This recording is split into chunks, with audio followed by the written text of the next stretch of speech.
Kali ini saya mau bahas tentang asas afirmasi.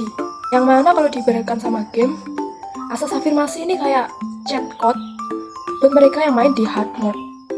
Bukan buat curang sih, tapi lebih kayak ngimbangin permainan gitu biar mereka bisa melanjutkan level demi level dengan mudah. Bisa dikatakan kalau asas afirmasi ini merupakan prinsip yang mana kalau ada orang yang kurang beruntung dalam hidup, entah itu karena latar belakang, jenis kelamin, atau disabilitas, atau karena ras mereka itu perlu dikasih kesempatan yang lebih. Kayak misalnya nih, kita lagi balap karung, tapi ada yang kakinya lebih kuat, ada yang malah nggak punya kaki, atau malah nggak punya karung. Masuk akal kan kalau mereka itu dikasih bantuan yang lebih. Sedangkan mereka yang main balap karung dengan kesusahan malah dikasih karung bocor. Dalam konteks hukum dan HAM, asas afirmasi ini sebenarnya ingin memastikan keadilan itu benar-benar untuk semua orang. Misalnya nih, kelompok minoritas atau masyarakat adat yang sering banget dapat ketidakadilan di dalam kehidupan ini. Jadi afirmasi ini kayak mengatakan, oke nih, aku tahu kalian dirugikan dari awal. Jadi kita harus kasih perlakuan khusus biar adil. Terus afirmasi itu penting ya, karena bukan cuma soal hukum, tapi juga soal kemanusiaan. Bayangin aja kalau semua orang bisa punya kesempatan yang sama. Mungkin Indonesia nggak perlu susah payah buat ngadain aksi afirmatif untuk memperbaiki keadaan. Tindakan afirmasi ini tujuannya untuk menciptakan keadilan dan kesetaraan.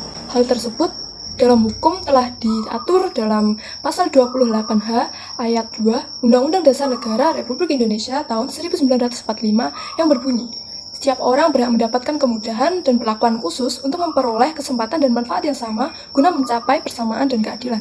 Selain itu, dibenarkan untuk dilakukan sebagaimana terdapat dalam pasal 4 ayat 1 dan ayat 2 lampiran Undang-Undang tahun 1984 yang berbunyi ayat 1, perbuatan peraturan khusus sementara oleh negara-negara pihak yang bertujuan mempercepat kesetaraan secara de facto antara laki-laki dan perempuan tidak dianggap diskriminasi, sebagaimana didefinisikan dalam konvensi ini, tapi dalam cara apapun tidak dapat dianggap sebagai konsekuensi.